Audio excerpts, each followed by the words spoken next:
be an enlightening session for you. My name is Temi Chokwe, and I'll be introducing the speakers in a bit.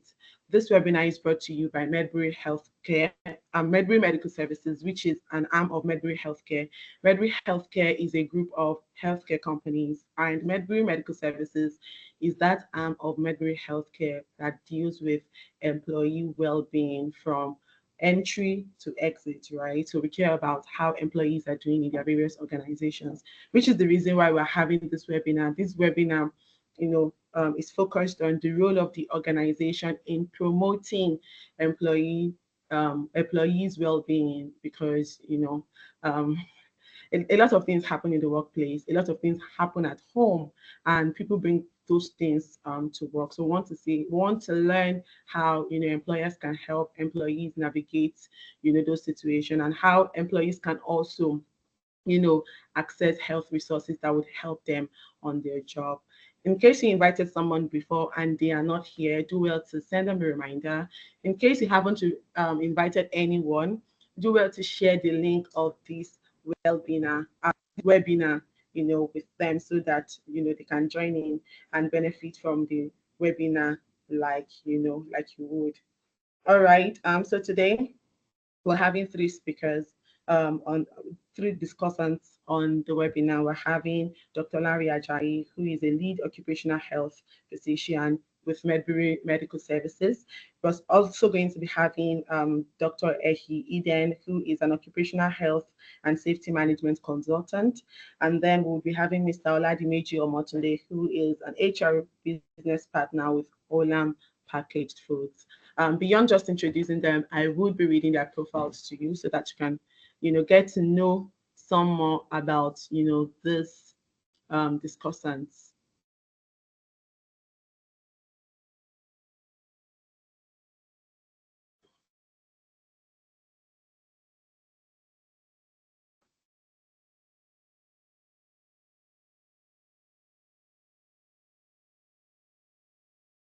All right, I want to believe you're all seeing my screen. Okay, so I'll start with Dr. Lanre Ajayi. Dr. Lanre Ajayi is a leading occupational health physician at Medbury Medical Services, and he has over 22 years of experience in clinical, administrative, and academic occupational medicine.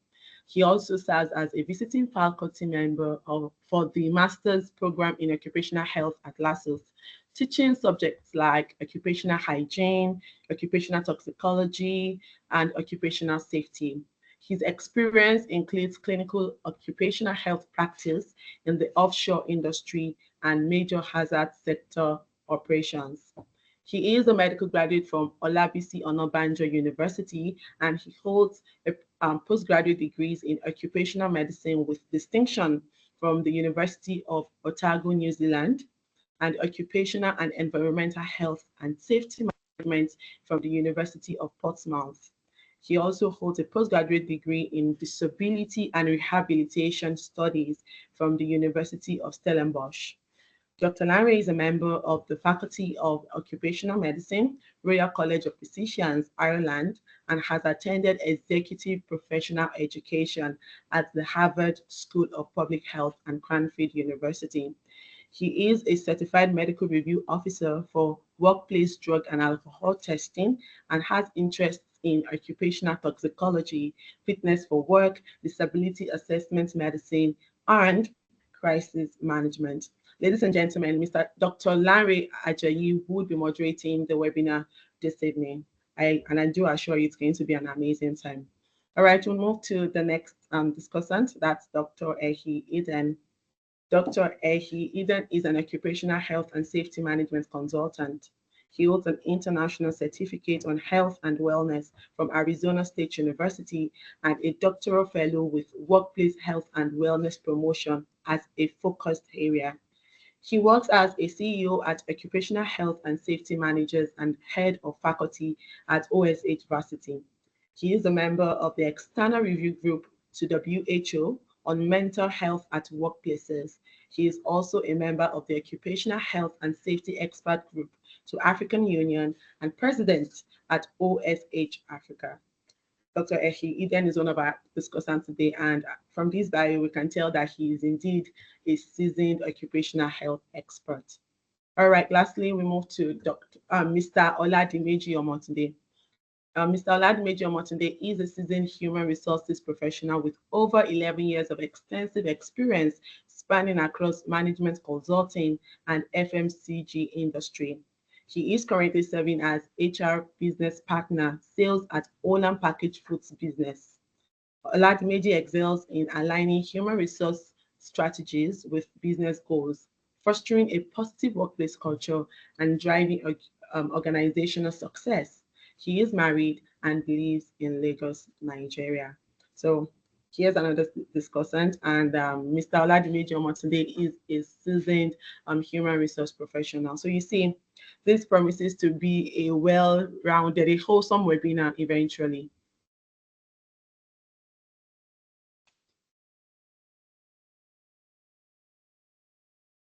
All right,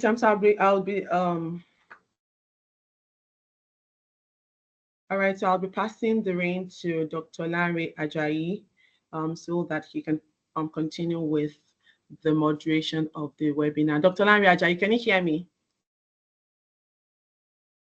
Yes, I can. Thank you, Temitope, and good evening. Good evening, everybody. I'm just enabling my camera in a moment. Am I visible? Can anyone see me and can you hear me? Yes, Yes, yes, please. you're audible and you're Yes, we visible. can. We can see you and we can hear you. Yeah, All right, yeah, I thank can you. see you. We Yeah. can hear you. Thank you very much. Good evening, everybody. That has taken time to join us this evening. It's not always easy to get people out of the cool of the evening on a Saturday to come and listen to another semi-academic type of conversation. But what I can assure you is that it's going to be insightful, it's going to be relevant, and it's going to be discussed in a very practical way that you can hopefully find useful both for yourself as a professional and hopefully take back to your own organizations to improve your practice within. Particular welcome to our two discussants, Dr. Ehi Eden, who prefers me to just call him Ehi because we go back a long, long time, and Mr. Omotunde. You're both welcome to today, and thank you for agreeing to join me in this conversation today. Just a few quick uh, announcements to make, part of which will be the housekeeping. The webinar, as Temitope has introduced, is what we at Medbury Healthcare tend to do once every quarter. And we try to think of the topic that is likely to be relevant to you, very practical, and very that you can find immediately useful for yourself and your organization. And we've taken topics on workplace drug and alcohol issues to mental health in the workplace, to issues of harassment, discrimination, bullying, to things like stress. Obviously, we talked about COVID during the pandemic and so on and so forth. Today, we are talking about the role of the organization in employee well-being, as has been introduced. A few things to bear in mind very quickly. The admin will endeavor to mute all microphones, but so please do not override that. If you do, we will try to mute you again as quickly as we can. That's just so we don't have any disturbance or interference in the course of the day. The videos will also be disabled as much as possible, and it will just be myself and our two discussants that you will see and hear, unfortunately. So bear with us. Um, we'll start at 6 on the dot, and our target is to finish at about 7:30. So we'll carry on our conversation between now and just 10 or so minutes after 7. And after that, we will open the session for question and answers. In talking about question and answers, we encourage you to use the chat facility to put in your question. If you've got a question directed at any particular discussant or even myself, you can indicate so by your question. But if you just have a general question, you can just put it in the chat box and I will determine who is best to answer the question or whether everybody can chip in. If you have a comment as well, please do put it in the chat box as well. It's not just question, comments as well are welcome. We will endeavor to take every question as much as possible, and I will apologize if we, for whatever reason, are not able to take all the questions. There will be a feedback form that will be sent out either in the course of the session today. I think Temitope will endeavor to do that, or immediately after the session itself. Please do engage with that feedback form. The comments you put there, the feedback you put there will be very useful for us to improve this webinar going forward.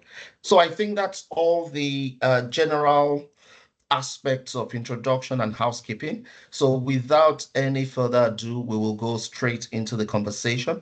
Dr. Ehi, Mr. Motunde, I'm not sure I can see you. If you can unmute yourself and enable your cameras, please, so that we can get started.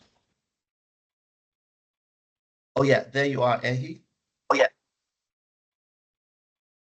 And there you are, Mr. Motunde. Lovely to see both of you. Good evening. Right, let's go straight into the matter. The topic before us is very clear. It's the role of organizations in promoting employee well-being. So I think it would be good to start from the beginning.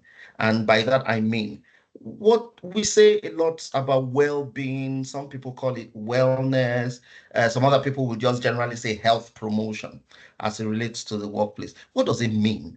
Can Mr. Motunde, let me start with you. Let our listeners help us to understand what this concept of well-being is all about. All right, great. Good evening once again. Can you hear me, please? Very, very clearly. All right. So I'd like to start by saying that well-being is basically a concept that encompasses the individual's overall quality of life. Okay, it includes their physical, their mental, their emotional, and social aspects. So it's very holistic, when you talk about the person's health, the person's happiness, are they in balance? All right, and then this allows them, the individual, to function effectively, and then they feel satisfied with their life, right? When you talk about wellness is basically, that active process of making, conscious choices daily, right, towards a healthy and fulfilling life. It's that simple, right? The choices you make, the things you do, those things help a lot. And then when you talk about, health promotion, okay, you talk about the process of enabling individuals and, communities. It could be individuals, it could be a group of people where you give them, basic knowledge, right, that gives them more control, and then they're able to improve their health over time. So it involves, different aspects. It could be educational, where you give them information, it could be from the environment. People are saying this, they are picking it up. All right. And then they also let me interrupt you there. Let me interrupt you there quickly. Thank you so much. I think I'm coming back to that in a moment. Ehi, do you want to say anything on top of what we've heard in relation to wellness, well-being, and health promotion? Thank you so much, and good evening, dear participant. I think Mr. Ladimeji has actually summarized what it all entails. But what I just wanted to add is we are all able to grab the universal definition of health. We are all able to grab universal definition of wellness, but there's still difficulties in actually trying to understand what the universal definition of well-being is. And that's not even from me, it's not from you, it's still from WHO perspective. Everyone is still struggling because well-being seems to be the new concept among the trail of health and safety. So there's still yet to be a clearly accepted definition. I mean, from the table of WHO, what well-being really is. So you see Lancet defines it the way he understands it. you see different, like NIOSH defines it, the way of understanding it. So when you put all this collection of definitions together, they all point at the same thing, which of course, Mr. Ladimeji has actually highlighted. But what we're waiting for is how we can really have what we can agree on as a universal definition of well-being, which must come from the international perspective of the WHO. That's just my addition to what he said. Thank you so much. Lovely, thank you. And that's true. And that lets our audience understand that we are dealing with a very, very big concept, a concept that is evolving daily, a concept that the ramifications of it keep expanding as human beings know more.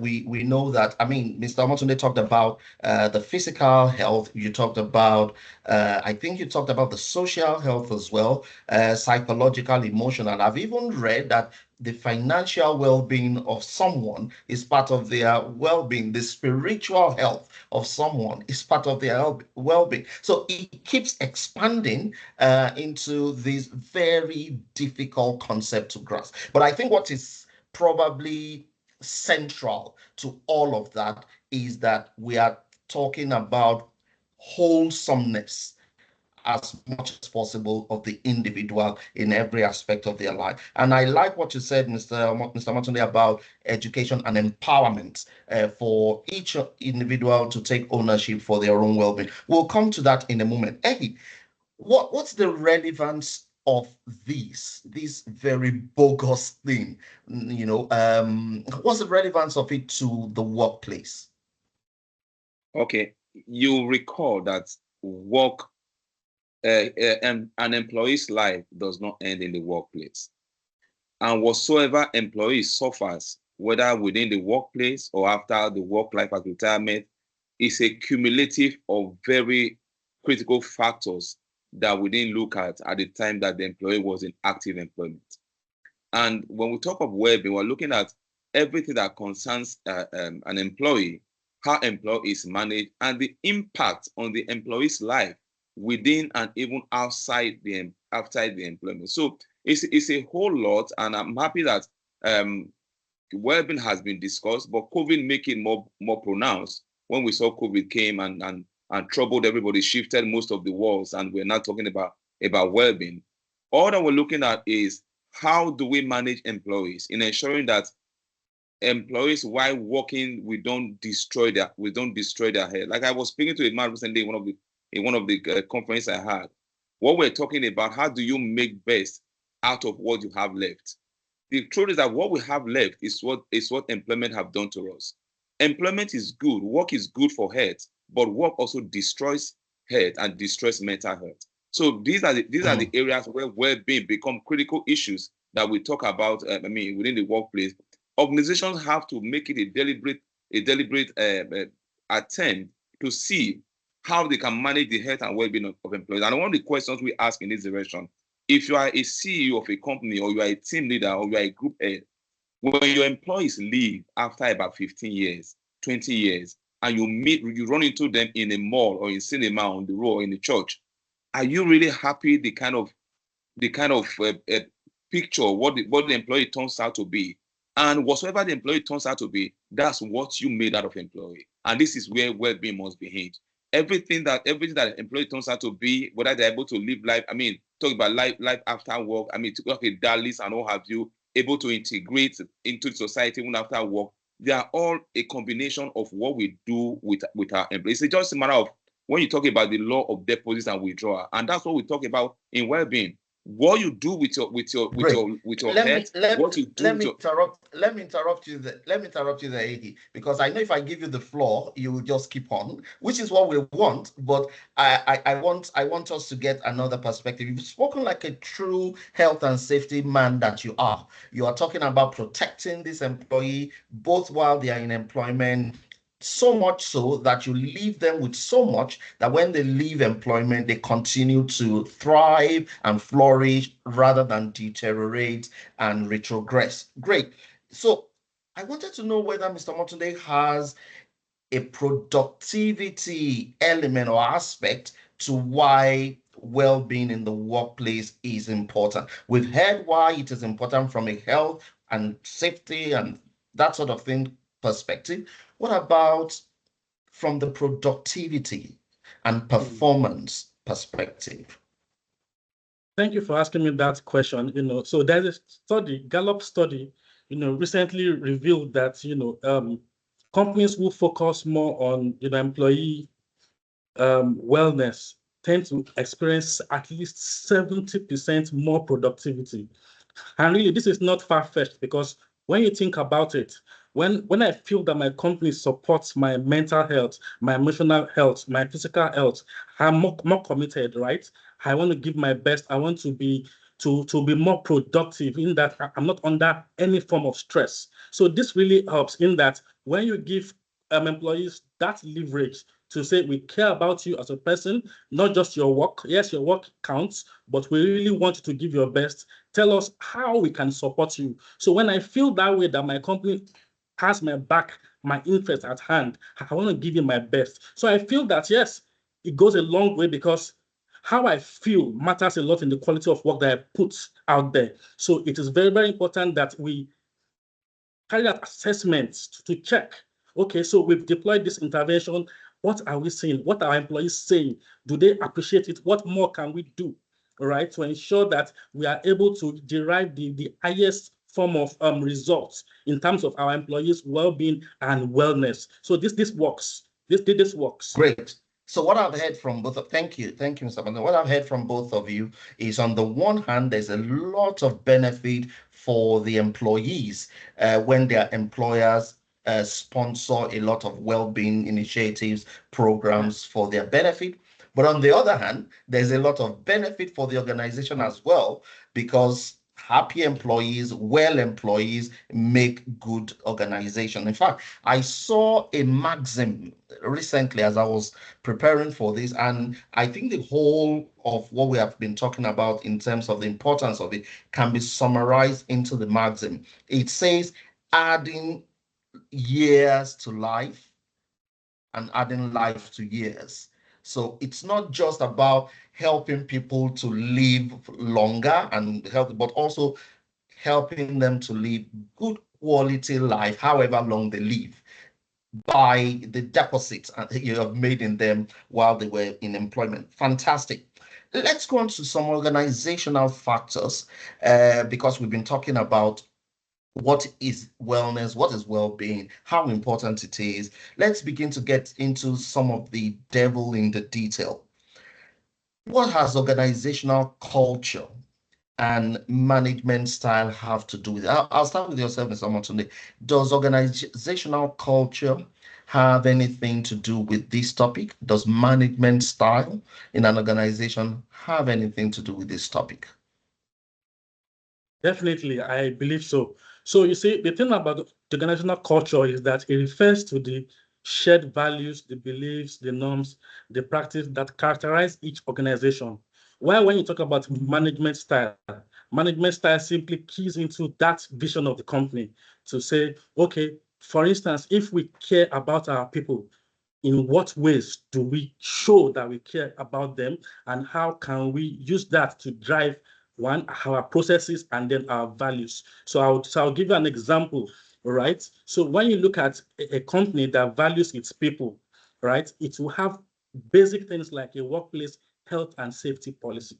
That communicates to the employee who wants to join the company that, yes, this company values, health and safety. They value people's well-being, right? And it also shows in the way they run their processes. For instance, if we say you must be at work by 8 o'clock, what happens if I'm not able to get to work by 8 o'clock? Will I start being afraid, feeling, oh, today I have to tell a lie, right? So companies must begin to realize that what employees value, right, is much more than, my job. How I feel doing the job matters, and how I feel that the company is supporting, right, me to do my best job matters. So that speaks to the policies in place. That speaks to the values we're trying to drive. That speaks to how I feel as a person working for this company, right?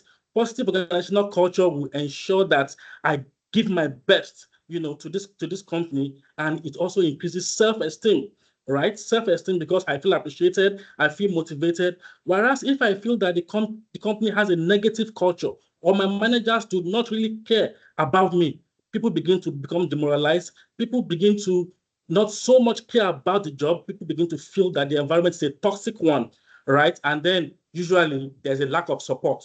So I cannot open up to my manager that, oh, I can't be here by 8 o'clock because my daughter was ill, or because I needed to attend to something else. So I need to tell lies. I need to find a way to speak it so that it doesn't seem like, oh, I do not value the company's time of 8 a.m. So it really speaks a lot that. Thank you, Mr. Montanez. Thank you. You're another person that if I leave you, you'll just open the tap and then we'll carry on. But thank you. Thank you so much. Let me ask you a very similar but yet slightly different question, Egi. So Mr. Montanez talked about a point about having health and safety policy in place to that gives an employee that sense of security, if you like, that this organization I work for values me. But I think that, yes, that is crucial. But in the general conversation of wellness, that looks like some of the basic things that should even be there in the first place before we then begin to lay on top of it. So I wanted to ask you about this whole thing about transformational leadership, transactional leadership, this plays into this whole topic of wellness. And I like that the employer has fostered is thinking to lie rather than to bear it all up.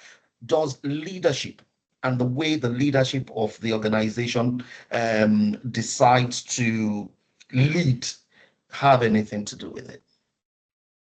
Thank you so much, Larry. Yes, it does. One thing we need to start, or the point to begin, which of course Mr. Montague actually highlighted, is from the policy. But I also want to add to that, as the world is evolving, as the workplace pattern, disease patterns are changing, we no longer we should transit from just having what we call health and safety policy to health, safety, and wellness and well-being policy. Because if well-being needs to be highlighted more now, because that's where the whole world is moving into. We're seeing the impact, within the employee. When it comes to the issue of transformational leadership, it all comes with the leader. The leader of the organization and the culture and the approach to employees' well-being matters a lot, and how valuable employees are rated within the workplace. But outside that, we must also remember that it's not just about the leader. And most time we say leadership commitment. And when we're talking about that, we're looking at the CEO. CEO is just one person. We need to start seeing how we can see the three levels: leadership at the top level, middle level, and lower level leadership. That's what we talk about, transformational leadership. And we need to see, we must actually inculcate, how do we train our managers to be able to manage people? And that's one thing we're not getting right, that's impacting greatly on well-being of employees. Somebody grew from the rank, from the milling floor, and becomes a manager, but he was only trained on the technicality of the job, but was not trained on management. And that's where we're having the cracks right now in employees management. So what we are advocating, how this works, that we need to bring humanity back to the workplace. Let's first remember that every worker that we have in our workplace, through leadership system, is first or primarily a human being before he even became an employee. And this kind of system we see where people that were not trained to become managers, when they become managers, the kind of management system that they dispense to people that are under that the superintend over, it's nothing to write home about. And understand the fact that these are human beings with feelings, and we are having what you call moral damages within the workplace. Somebody that came in, with so much agility and vibrancy at the point of employment, at the point of maybe exit or his exiting, or resign, is leaving. He's no longer the kind of person he used to be. And this is what we must keep in mind, because systems that we keep in place are also damaging people, the workplace. And this is anti-transformational leadership. Transformational leadership is not just about what happens within the top. It should cascade down at the three levels of management within the workplace, but with the overall aim of keeping and protecting the employees' self-esteem and dignity. Excellent. Thank you so much, Ehi. I think you've touched a very key point, which is this whole topic about leadership and leadership not being concentrated at the very top. The leadership powers and the leadership responsibilities must be devolved through the different layers of the management team within the organization, from the the floor foreman to the supervisor to the leader to the head, and then before you get to the very top man himself. And I think that is really key to bear in mind. But I wanted to very quickly ask you to reflect on something, and that would be to yourself, Mr. Motunde. So we've been talking about the employer looking after the employee. And he already said to us that they are human beings and not things. And these human beings are, they have concerns. They have multiple elements intersecting that make them who they are. How do you then sort of draw the balance between an employer who is trying to look after the employee? You gave the example of somebody who is running late, maybe because on that occasion their daughter was ill, and trying to set organizational rules, codes of conduct, and actually manage performance. How do you draw the balance between, on the one hand, the employer trying to be, put that in quotes, understanding and promote a supportive culture, and on the other hand, you've got the manager who has got the shareholders to respond to and who needs to drive productivity and performance? All right, that's very relevant in today's world. Very relevant, because when you look at the point of view of I'm a manager and we already have values in place to say, for instance, you're to resume by 8 a.m. And then we now have a case where somebody is seemingly flouting that rule. That's where the place of human face now comes in, right? Where you want to first engage with this person, dialogue, find out what the issues really are, all right? And then you want to see if there's a way that we can help this person, whether as a business, whether we might need to take some special concession for this person, whether this person really needs help. Maybe we need to deploy some intervention, like maybe time management, maybe look at, maybe he needs to move away from where he stays to a much more closer place, perhaps maybe facilitate a quick loan, a soft loan for him to be able to move easily. Ideally, what usually happens is, typically when people flout the first time, they give you a warning. You flout again second time, they give you a second warning. And those things really does not help an employee to keep his morale. So you already feel like, oh, the manager does not like me, the business is too harsh, my job is not secure. Anytime now they might fire me. And then that kind of person's morale will definitely be low. It will ultimately affect employees' productivity. So in this kind of instance, you want to find out, what can we do? What are the issues? How can we help? So just by stepping forward to have that conversation, the person feels like, oh, management cares about me, and the person begins to feel like, how can we find a middle ground, all right, to ensure that, okay, this does not happen frequently, and at the same time, I also have to make up for the time lost and deliver on, the deliverables, quote unquote. So I think what really matters here is managers stepping forward, caring beyond the job, but focusing more on their people, their well-being, their emotional state, their physical state, their mental state, and their well-being generally. So you see, the reason why people leave the organization, studies have shown, is mostly because of their bosses, right? And bosses fail to understand that they are the first line human resource managers. So if I feel like my boss, my direct boss, cares about me, I'm more vested in the job. I want to see how I can stay and contribute positively towards the growth of the team. So it's very important that in this kind of scenario, HR must put a human face. Yes, policies are good, but that human face has to be there to show that we really care beyond the job. We care about you as a person. I like that. Beyond the job, we care about you as a person. Thank you. Thank you for leaving that thought in our minds. We've been talking about policy. We've talked about the health and safety policy. Ehi saying that we should move from the health and safety policy to the health, safety, and well-being policy, which is, I think, very brilliant. But apart from that, because we've all agreed at the start that the word well-being is very very bogus, very big, very complex to define. If you say health and safety or health, safety, and well-being policy, that's still very large. So I wanted to get your thoughts, Ehi, on what are these areas, or if you can break it down, what areas should well-being in an organization focus on from a policy standpoint?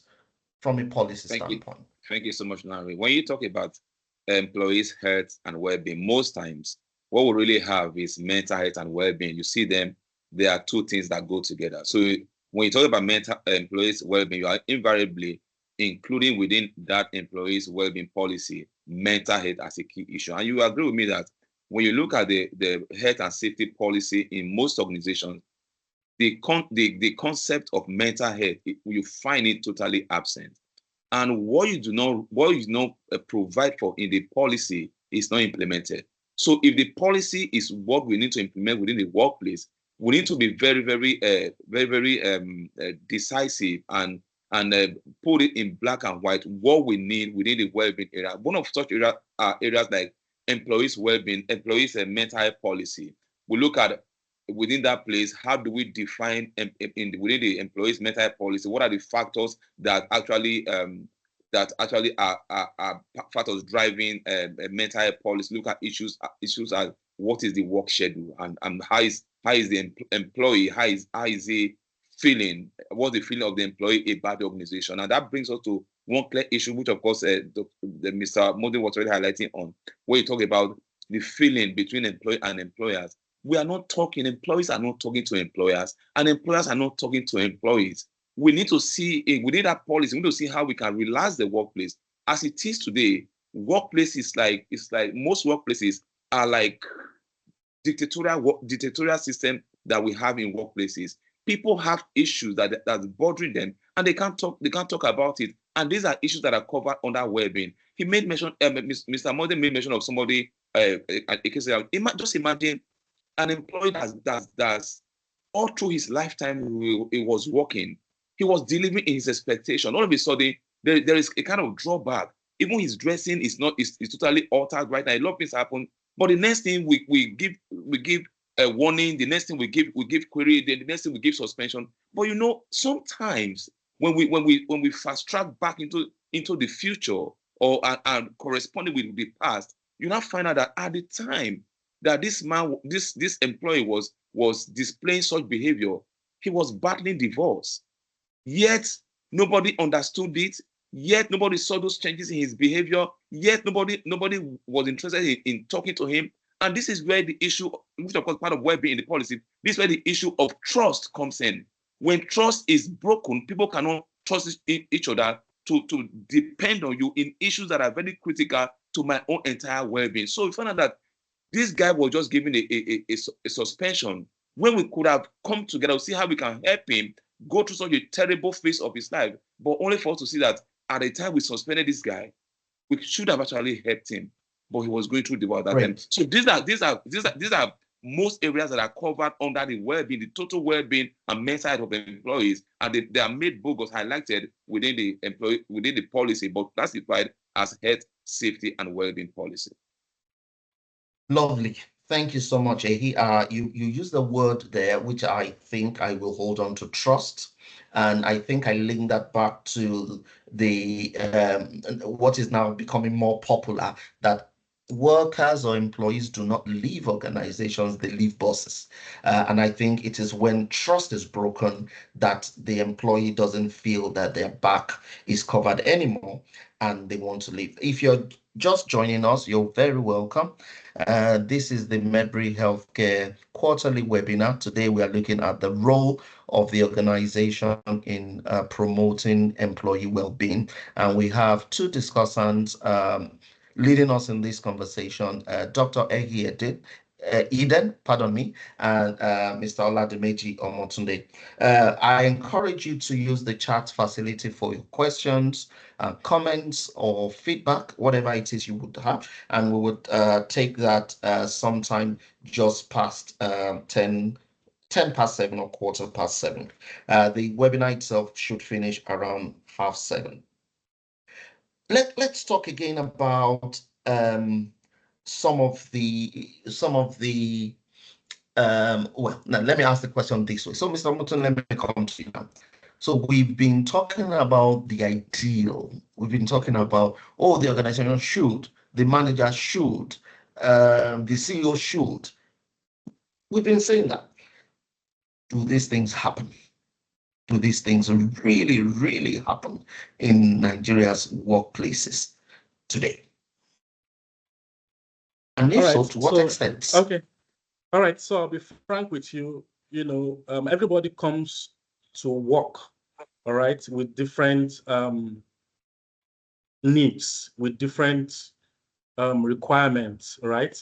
For some are taking this job because it's a means to, pay my salary. Some are taking this job because, oh, the job offers opportunity to travel. Some are taking the job because, it's different reasons, right? And I'll tell you that when people come into the workplace to work, except there is, leadership, just like just like Dr. Eyi said, everything rises and falls on leadership, right? And in Nigeria today, people are in business just, for the business outcomes, right? It takes a deliberate leader. It takes deliberate leadership to incorporate this well-being into the business workplace.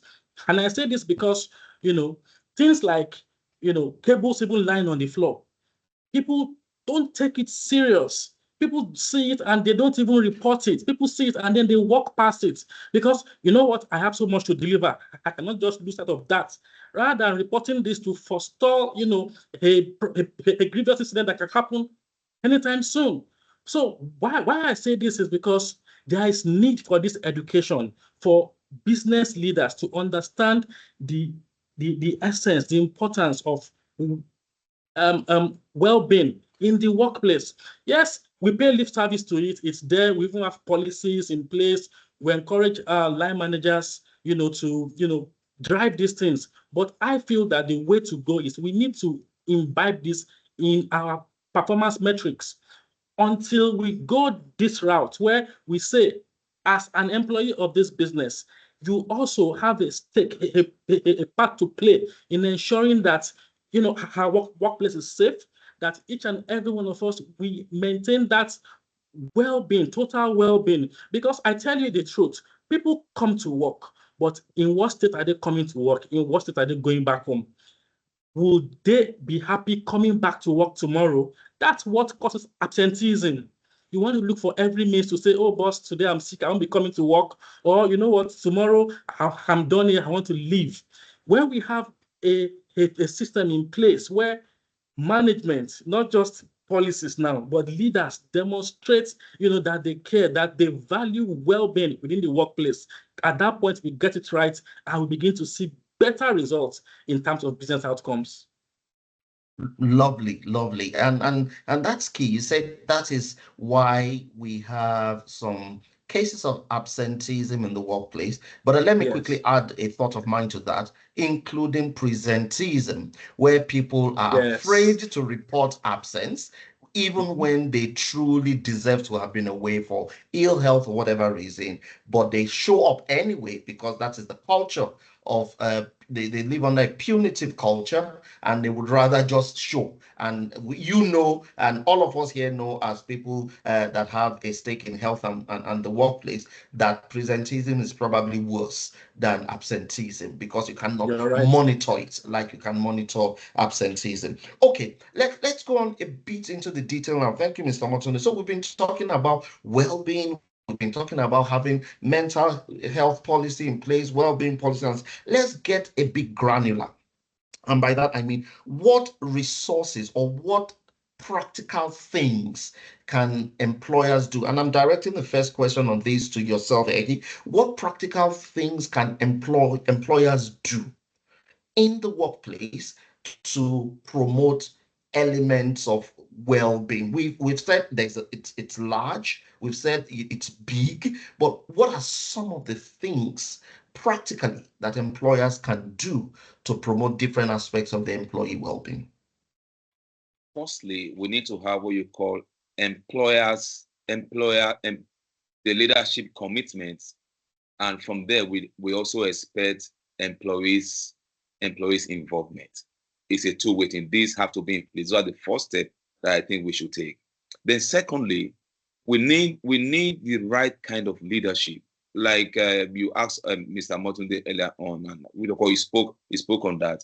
We realized what we found out in workplaces is that the kind of culture or leadership style you have in workplaces, and it protects the well-being of employees, is most time it's not about the culture, it's about the leader who is at the helm of affairs. And that's what we found out. We found out that we say we have the culture, but the moment that leader leaves, you have a different leader, you see a different culture entirely. So what we need to do is, firstly, from leadership point of view, if we want, if some instrument we need to put in place, take mental health as a clear example. Let the leader be able to share his mental health story.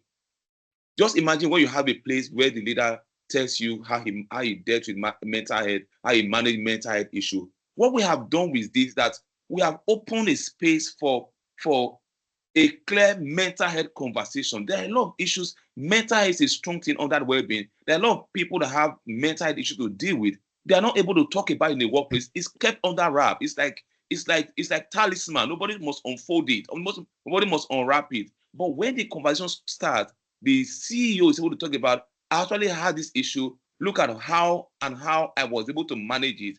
What we have done, we simplified the system and we encourage that conversation. We found out that people are no longer afraid to talk about mental health issues. People are no longer afraid to talk about issues that are dealing with, let's assume they are suffering what we call spousal abuse that is leading to what you call mental health issue. They are able to talk about it. Then we also need to have in place training for people who manage these people, so that firstly they are able to understand when changes begin to be so obvious or start amongst people. Most times these changes start and we don't even pick them. But when we train our managers, in terms of health and well-being and mental health, we are able to look at, there's a change in this person. Then from there, we're able to say, Mr. Ajala, do you want to talk? And those conversations, really, Mr. Ajala wants to talk, but there's nobody that willing to listen to Mr. Ajala. And that's why some of the reports that center around mental health says that employees want to talk, but there are no more people to listen. So we now have shortage of listeners, not just in the workplace, but globally, because people won't have a lot to talk about. We need to create that environment, that ambience, that instrument that people can say, okay, I want to speak to my HRO. I bring back the word trust again. I speak to my HRO based on what I'm going through, and I have trust that wherever I say to my HRO about my mental health and well-being, I don't hear from my supervisor tomorrow. And we also have to train people on the art of what you call active listening. And this is what leadership must inspire. Active listening means when someone has issues to pour before you. Mind you, Meta said that when people are able to talk about what they are going through, that's a very strong therapeutic pathway to their recovery. But most times we have people, I have that issue also, and I'm managing it. We have a lot of people that are not listeners. I am not a good listener. So they don't allow you to express or pour to the plate what you have to pour out. They interrupt you and preempt you what you're talking about. When you do this, somebody who is dealing with issue, he shuts out because he wanted to talk. You didn't listen. It's not about your opinion. It's about his opinion now, and he's the person who is a victim here. We need to be able to listen to them. It's only listening to these details that we're able to create intervention that will be beneficial in this man's recovery in the current state that he is. Thank you so much, Egi. Thank you so much. So, what you've said is really very key.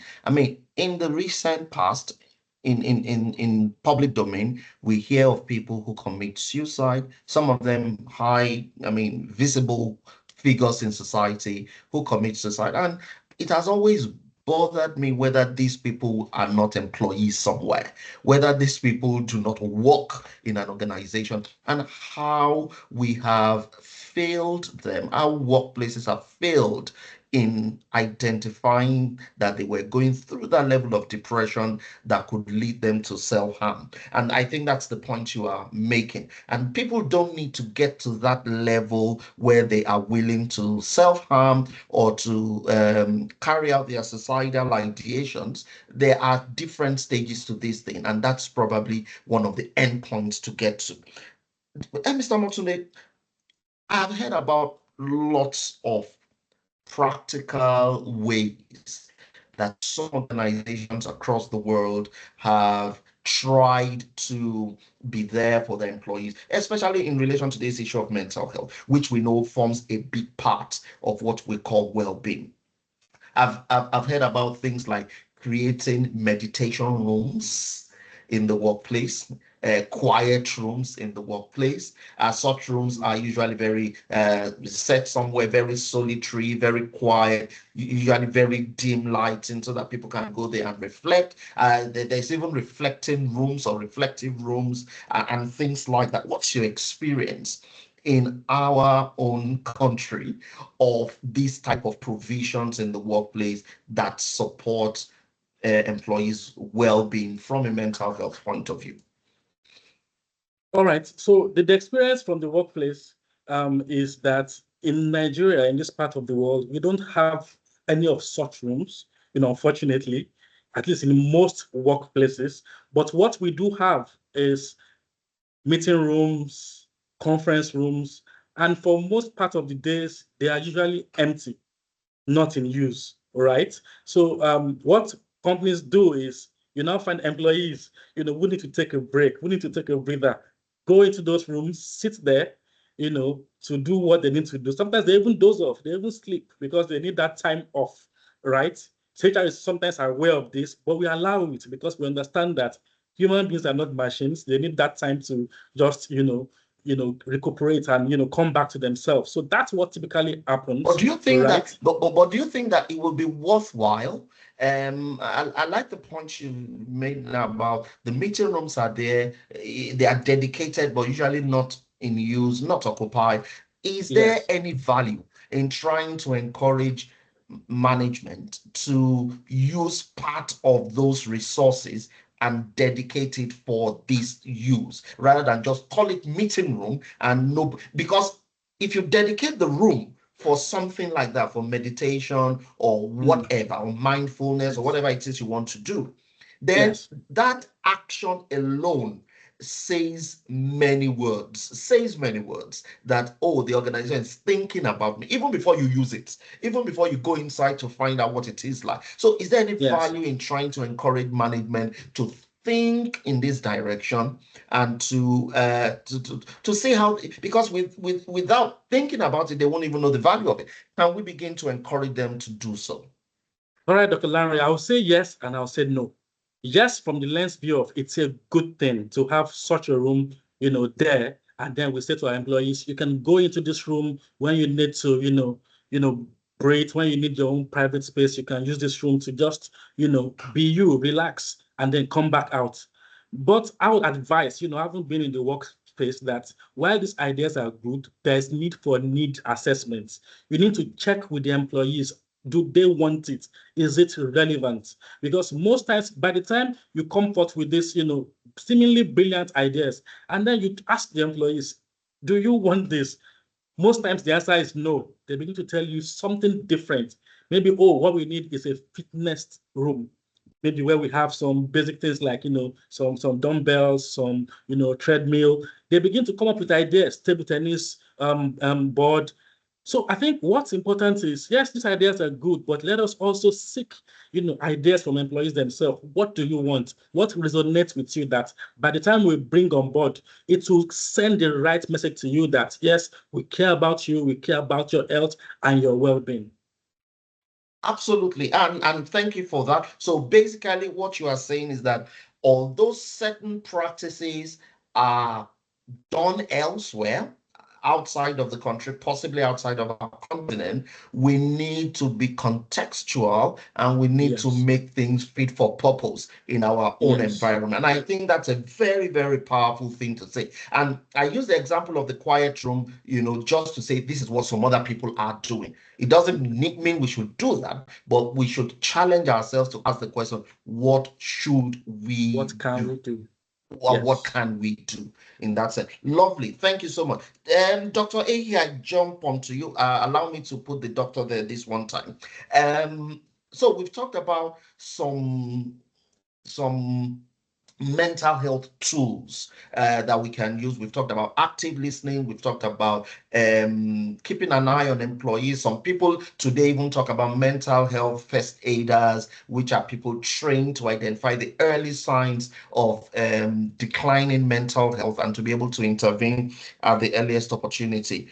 We haven't talked about employee assistance programs, but that's another thing that organizations are looking into to provide for the employees. We don't have time to talk about. I wanted to talk about the physical tools that we can use to promote physical well-being. Now, we've been talking about mental and psychosocial and perhaps, a little bit of emotional well-being. What about the physical tools? Mr. Motunde mentioned it in passing when he talked about gym and dumbbells and those sort of things. Are those the only ones? Or do we have some other things that employers can be creative around? Thank you so much. When we talk about physical well-being of employee, most times what we first dive into is having what you call physical exercise. But the truth is, physical exercise and physical activities are two different things. What I think we can create in the workplace is create a workplace where employees can have access to enough physical activity per day. What is the regulated guideline? What is the requirement that of physical, how many hours of physical activity does an individual need in a week? It will shock you to know that it's only about 150 hours. That's about 150 hours. That's about 2.5 days, right? That's what they need. So 2.5 hours, sorry. 150 hours in how long? Yes. 150 hours in for how one long? week. For 1 week. 1 week. That's the required. That's the required. So you find out that it looks small, but you find out that the last WHO report says that people are still not meeting these 150 hours of physical exercise in a week. But the question, which of course is what we're looking at, what are the factors responsible? The workplace has become so digitalized that at every opportunity that we have, we sit and is building a whole lot of level of sedentary, which of course is impact highly on employees' well-being. Then you look at issues of ergonomics. I mean, people like Mr. Monde mentioned about meeting room earlier on, and I was just thinking here, for me, I don't think we need many of those meeting rooms we have in the workplaces, because we need to disrupt the norms. When we talk about meetings, everybody gather, sit and sit down. Let's rob everybody the opportunity to sit. Instead, make them stand. Physical activity talk about muscular movement. Every opportunity you have to move your muscles from point A to point B. Then issues of elevator in the workplace. And I'm happy to announce here, one of the clients that we work with, they have what you call 1 day no elevator day per week. And I see that it's as simple as it is, but people are happy about this. What that means that instead of you coming to the 4th floor, you first stand and jump to elevator from ground floor to 1st floor. It doesn't make any sense. I was the one meeting someday, one of the banks. We're going to the 7th floor to make presentation, and one young lady, this lady should be about less than 24, 25 years old. She jumped to the elevator. We thought she was going with us. She got to the 1st floor. She came down. As a matter of fact, my hands were shaking. I said, you just had the opportunity to engage in physical activity, and you rob yourself of that opportunity. The less we use elevator, the more we have opportunity to physical activity. This is one of the tools that we can use in the workplace, to improve on this. And again, the meeting norms. Let's take the seats out. Let's do what you call stand-up meetings. And even stand-up desk should be available for us to use in the workplace, because most times the sitting we are sitting today the price we are going to pay for it in years to come is enormous. As a matter of fact, one of the publications that came out from Forbes about 2 weeks ago, it said sedentary is the new smoking. And most researchers have also revealed that sedentary right now has also been linked highly to causing cancer. So we understand that all these things, that behavior that the workplace has created in us, we must see, like Larry said, contextually, what are those smart contextual tools we can have within our environment to see how we can alter the norm so that we can have healthy workplace and healthy employees at the end of the day. These are some of the smart tools I think we can use. Lovely. Thank you so much for those reflections. I think the summary of that is to empower employees to take responsibility for their own lifestyle choices. In particular, reference now to kinetics, which is movement, getting the steps in. I know a company I used to work for years ago that has this unspoken policy, because it's voluntary, of counting the steps every day. So every lunchtime, after you finish your meal, you must walk. You must walk around. They've got a very large premises and they encourage you to walk. This same organization will encourage you to use the staircase. It's a building set across 18 floors. They will encourage you to use the flight of stairs rather than using the elevator, particularly if you are going just between 2-3 floors. Nobody wants you to go from floor 1 to floor 18, really, but they do those sort of things. So a very practical thing. But I think where many of these things are falling down is the lack of awareness amongst even managers, amongst those that set out organizational processes, those that engineer the way we all work in the workplace. And I think that's another key thing we can take away from here: awareness, awareness, awareness, awareness. Let me move on very quickly, because I want us to talk a little bit about some ethical aspects of it. Mr. Martin, what are your thoughts, experience about things like smoke cessation programs in the workplace? Because again, we all know, whether you are a medical person or not, that smoking is dangerous. And people who make these cigarettes say that smokers are liable to die young. So they've made a disclosure very publicly. We know that. There are people who are willing to give up smoking, who have tried many times unsuccessfully. Okay, but some of them, we may be able to convert them, make them stop smoking, if we provide the necessary support and camaraderie in the workplace. Do you have any experience or thoughts about things like this in the workplace, including things like weight management and things like that, and stress management in the workplace? All right, so I do, and I'd like to speak about my previous employment, where we had this culture of open and honest communication, right? So we usually encourage people to come forward, right?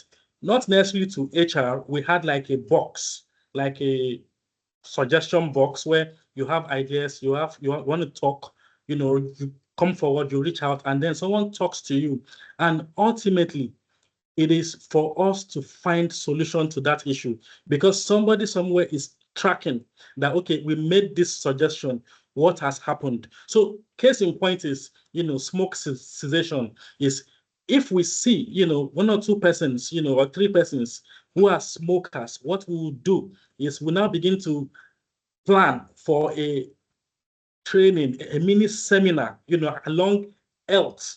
But we've spoken to the trainer, you're focusing on these categories of people, right? Tell them what they can do, how they can go about it, to help them to understand that this might not be, the best. There's an alternative and there's a way to go about it, and we can help you, right? So we don't come out and say, oh, John, you have to stop smoking. John will just find himself in a class where there is an health awareness seminar going on, and then the facilitator is talking about things that relate to him. And then after the meeting, call him for feedback. Tell us, how did you find the program? Was it beneficial? What do you think we can do from our end? And then there is trust there, so you can be sure that whatever you disclose to HR in that sense would not get out there, right? And sometimes too, we have partnered with our HMO to have this employee assistance program where, okay, somebody is obese, we need you to, give him diets, give him things he needs to do to help him to, reduce that weight and get him back into shape. And we had that particular case for about 3 of our employees then. And after 3 months, we gave them an award. We called them out. We gave them the award that these people were intentional, deliberate, and look at them now. One lost about 30 kg. The other lost about 20. And, these little things demonstrate that, the business leadership cares about, them beyond the work, how you look, how you dress, how you approach, work, and how you approach life generally. So I would say that, yes, it's possible. You incorporate programs, but you do it in a very strategic way. Thank you. Yes. Yeah, lovely. Thank you so much. I'm particularly excited to hear that you previously worked in an organization that was thinking like this and was already implementing some of those approaches. I know that no one organization can solve all the wellness problems within their workforce, but we are talking about even starting. We are talking about taking those steps, in a meaningful way that shows that you truly care in a non-judgmental, friendly, and supportive environment. I wanted to also pick up your thoughts. This is now to both of you, and I will bundle the 2 areas together in one question so that we can then talk a little bit about the ethical aspects of it. Menopause is another topical area that is coming up in today's workplaces. Menopause and the support that perimenopausal women can get within the workplace. Okay, none of us discussants is a woman, so we probably don't know, but from our training, we know what that means. Menopause support, what is available in today's workplace? And second question is, Eki is very passionate about this, retirement programs. How can organizations help employees so that when they leave, they will not become shadows of themselves, just when they left employment? I mean, I had a friend who told me about his experience in a previous organization, which is a leading oil and gas company, of their retirees. When they see them, you could hardly tell. 2 years, 3 years after leaving work, you could hardly tell that these are the same people who had worked 30 years, 28 years, whatever number of years in that type of organization. They just don't look like it. So menopause support and retirement programs in the workplace. Who takes first? Let me start. Okay. All right. Okay. Over to you, Dr. Hey. Okay. I'll look at that. Thank you for premenopausal or postmenopausal support. That's an issue that we are yet to actually look at in most African workplaces, not just Nigeria, most African workplaces. So I think is an issue that is being discussed right now in occupational health and well-being among the Westerners. It's not only the Westerners that go through menopause. We have people also, we are also human beings here in Africa. I think it's a very good thing that we should start discussing, within the workplace, so that we are able to protect men. When you get that level of menopause, a lot of changes happen. How do we support these employees to manage these changes and transit into the new stage of their life is a very key issue. I don't think we have any, I know of any company that's actually implementing that right now, but it's a thing that is worth considering. Then look at the issue of retirement. I think that's a very big kettle of fish that we need to unpack as much as we can.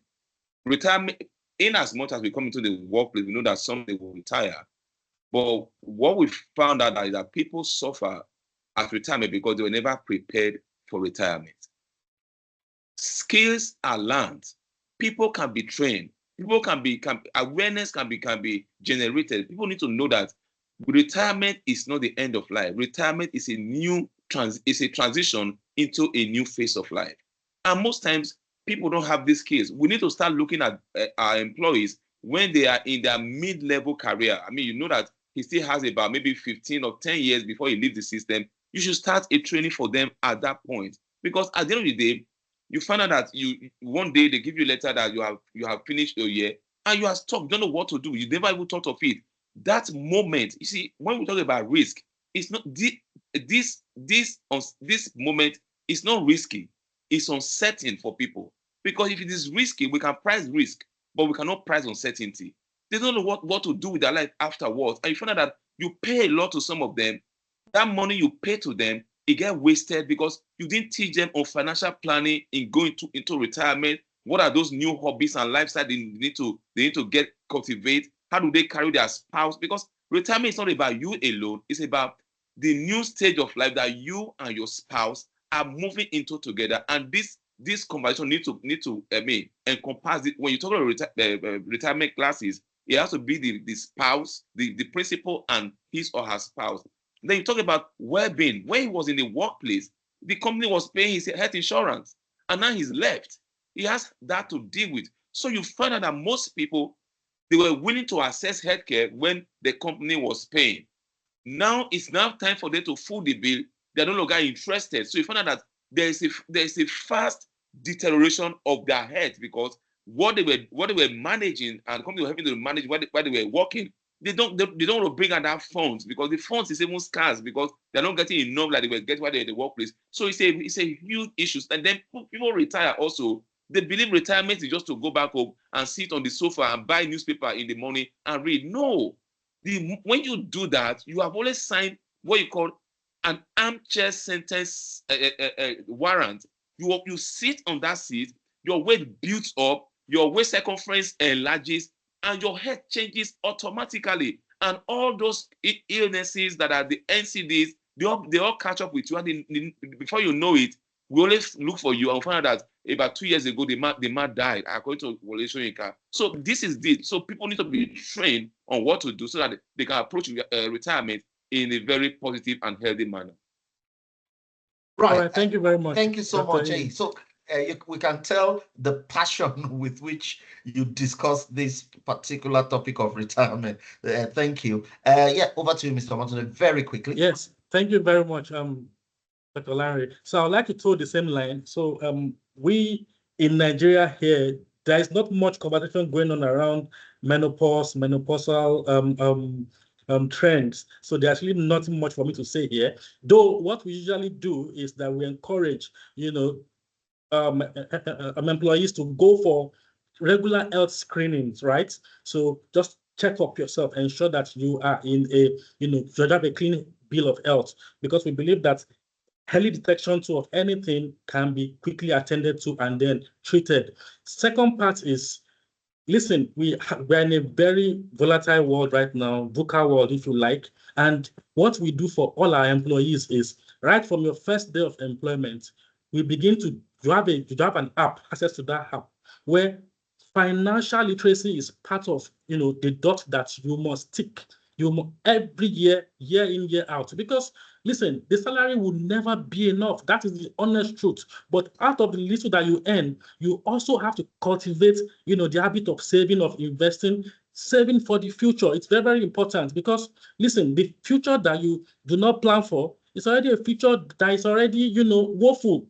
So we always encourage, that right from the day one, get financial literacy. Know about savings, know about investment opportunities.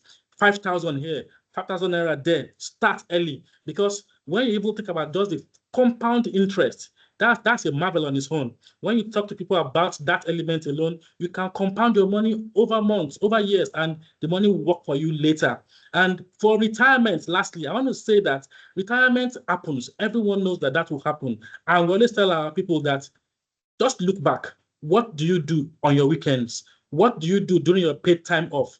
That is exactly what you'll be doing during your retirement. So aside from work, what else are you doing? What else are you engaging yourself in?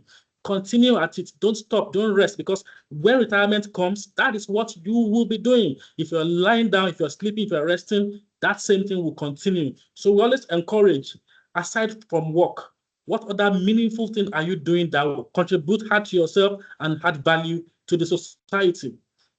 Thank you very much. Well, thank you.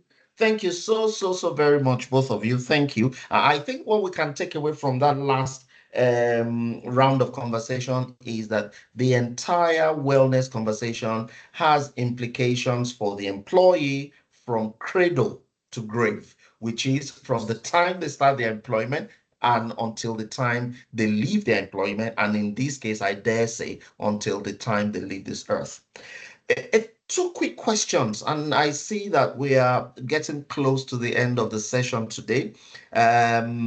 Anyone just joining us, you coming to the Medbury Healthcare quarterly webinar, where today we are talking about the role of the organization in promoting employee well-being.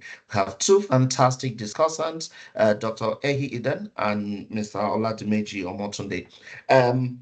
Two quick questions. I wish we had a bit more time. It's always the problem when we do these webinars. Things get so interesting and, the time flies away. One of the things I have seen, and certainly you have seen, is in talking about this wellness and well-being thing, we find organizations take certain staff, usually the senior staff, the senior management staff, and they do all manner of fancy programs for them. Stress management program, they send them to one posh hotel somewhere, sometimes out of the country. They do golf, whatever for them. And is there any ethical dilemma in that, where organizations consider that some level of staff are more valuable to them than the other level of? Mr. Motunde, 30 seconds, your thoughts on that, the ethical elements of that. All right, so I'll respond that, well, the way to approach it is, most times, many of these leaders, managers are not homegrown. They are not grown from the company. They are hired from some other companies, and they already have these benefits. Probably we don't have that benefit here, and that is part of what we have to do, to keep them, to retain them, because for them it's that element of status. That we've been doing this, we cannot stop doing this, we have to continue doing this. Does that make it right anyway? Does that make it ethical anyway? Well, it doesn't make it right, but that's now where we now need to communicate to the others in the system to understand that, listen, these are part of the perks that come to the senior management. Don't worry, when you get to that point, in that position too, you will also benefit the same. Just to placate them. You want the man to die before he gets there.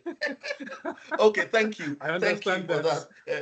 Unfortunately, to our audience, I've just been informed that the chat facility may not have been enabled.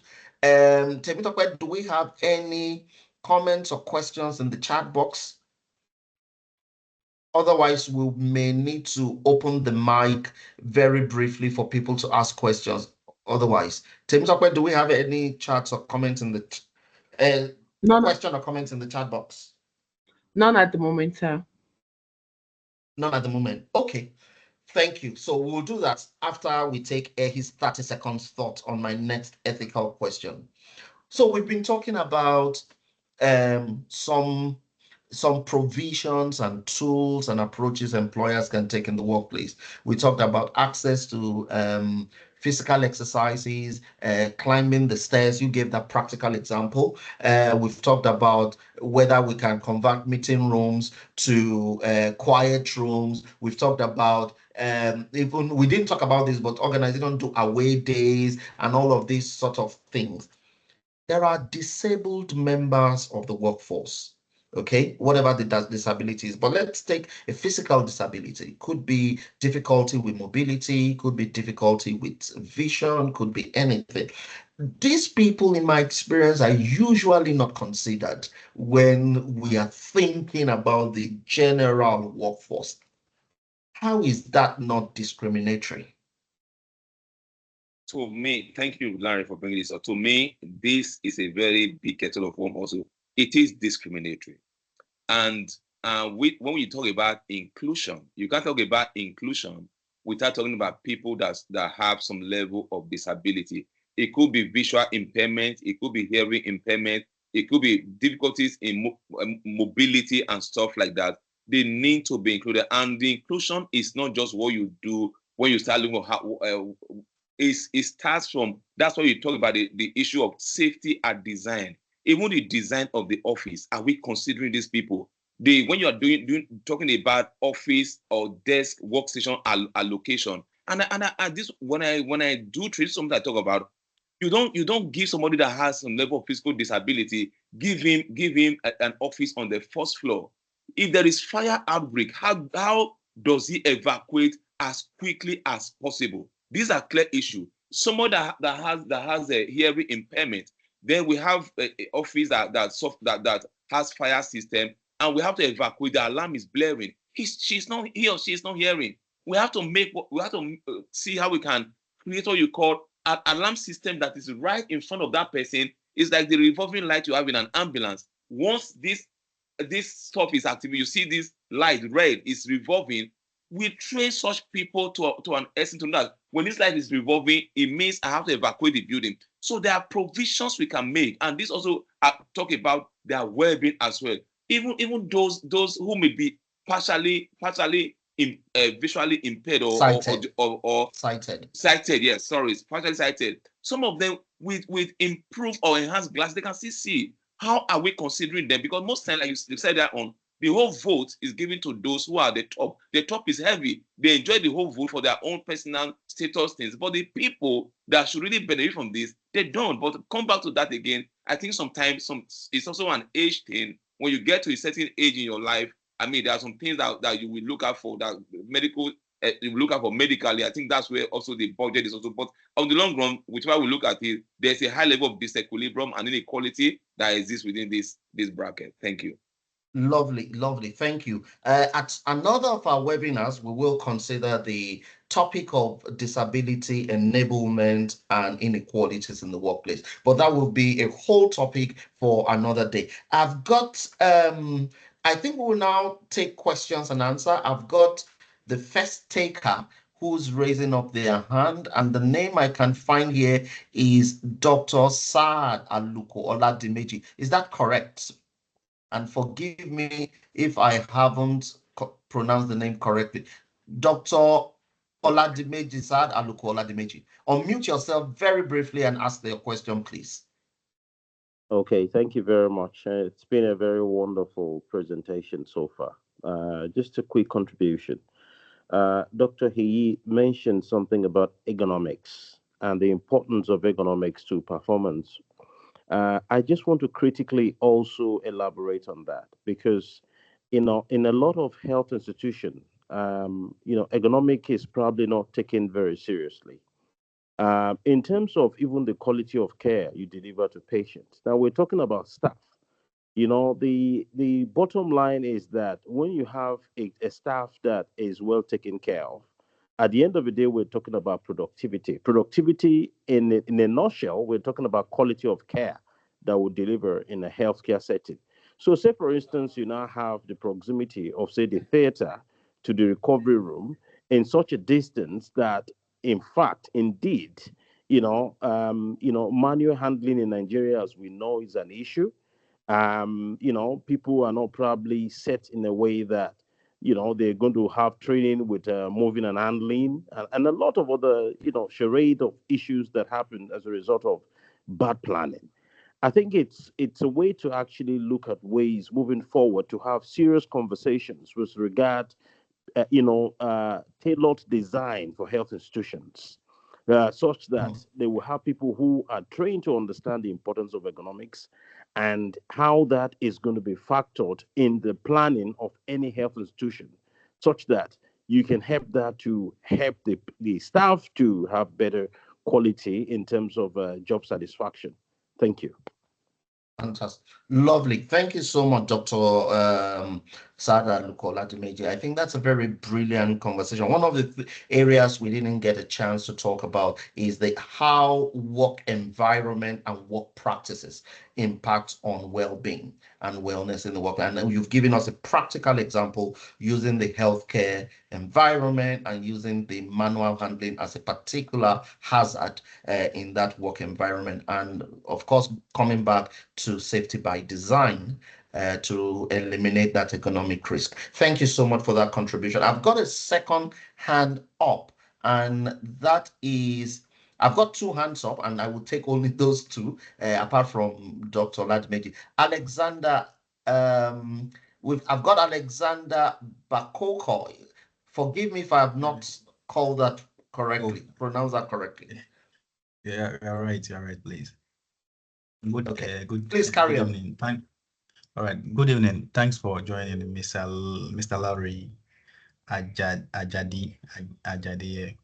Please, I'm in a corporate institution, but we are into construction, and I would like to you guys to advise me in terms of maybe if we want to at the end of the year, which program will you advise us so that I can introduce in my institution maybe at the end of the year, maybe every institution we have end of year party, so I can use that opportunity to talk to my HR department or my MD. Maybe we should have a program, let's say an advice from maybe an healthcare facility or maybe an insurance company to come and advise us, we the staff or the employee as a whole, so that maybe we can carry on, or it should be our target, or it should be an advice for us for the next coming year, let's say 2025.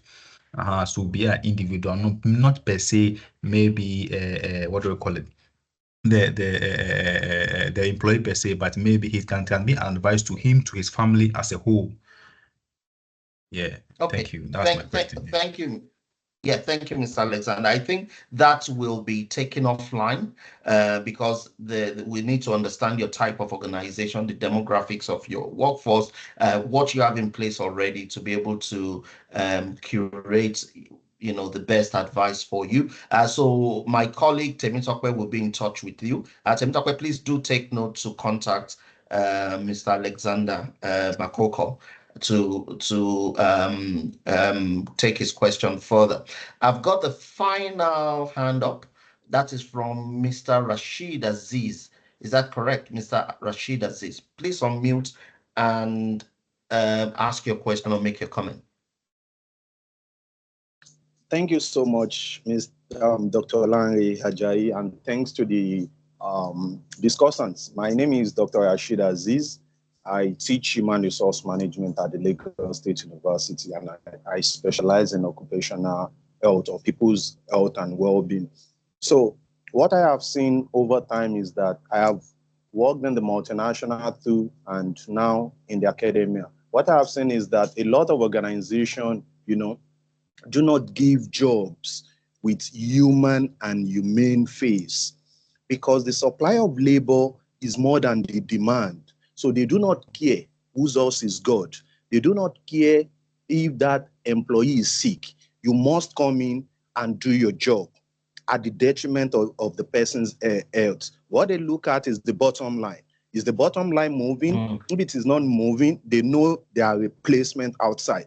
And like I usually, say, I say this every time, even at Fora, that we have a lot of bad HRs who do not have balls, because they can't actually confront the management to tell them that, you see, healthy people create healthy organization. My PhD thesis centers around healthy workplace practices. And I have worked on grants, several grants. Even this year, I presented a paper at the Johns Hopkins University on how we can actually use Yoruba artistic tradition as a method for, employee trauma recovery without spending a whole lot of money. So we have several HR who do not even know their job. We need to start from there, because the laws are not clear. The laws are vague in Nigeria. Take the Labor Act. What constitutes unfair labor practices, you can't find in that act. But if you go to Ghana, you see there and elsewhere. So if the laws are not good, and the laws are not, the laws do not hold employers responsible, then how do you think they would take employees' health or well-being, how do you think they would take it so strongly? The laws are not there. The Factories Act says, oh, do this in the factory. If you go to do factory visits, do they actually look at those things? So these are the things we actually need to talk. Thank you so much, Medbury, and thanks to the participants once again. Thank you, Dr. Rashid Aziz.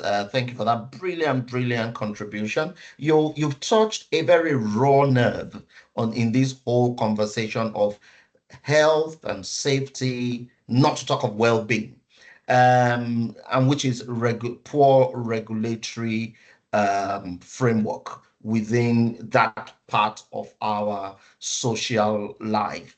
The laws are not robust where they are there. In some places, they are completely absent. But where the laws are even there, they are not robust enough. You talked about the Factories Act, for example, the Labor Act, for example, even the Workmen Compensations Act that holds an employer responsible for and liable for injuries that an employee sustains in the workplace. These are loosely and vaguely and verbosely worded acts, and there are no regulations that have been distilled from them that can be implemented. So we've talked about the lack of it, or the lack of adequacy, but then we also must talk about the lack of implementation and the lack of enforcement across the country. But that is a fundamental gap in our interactions between the workplace and the workforce. And it's not just within the HR space, also in the space that Dr. Heyi practices, health and safety, in the place that I practice, which is occupational medicine. Well, on that note, I think all I have to say now is to say thank you to everyone who has sacrificed an hour and a half, some of you a bit longer because you joined a bit earlier, of their Saturday when you could have been at a party, or you could be preparing for Sunday. Thank you for joining us, and I hope this was very useful to you. Thank you to our two discussants. You've been very brilliant. Dr. Ehi Eden, I'm going to call you after now. As just to say my personal thanks again, and to yourself, Mr. Oladimeji Omotunde, thank you so very much for your contributions and participation today. So expect our feedback link to be sent to you immediately after now, and please do engage with that feedback form so that we know how we can improve this series and bring the content that will be of most practical importance to you. I see a few hands up now, but we are at 7:30. I do apologize that we'll not be able to take those questions within the time, because my promise to you is that we'll finish exactly on time. Until the next time when we come again, I hope you have yourselves a safe weekend, and please take care of yourself in the workplaces. Bye-bye for now, until the next time.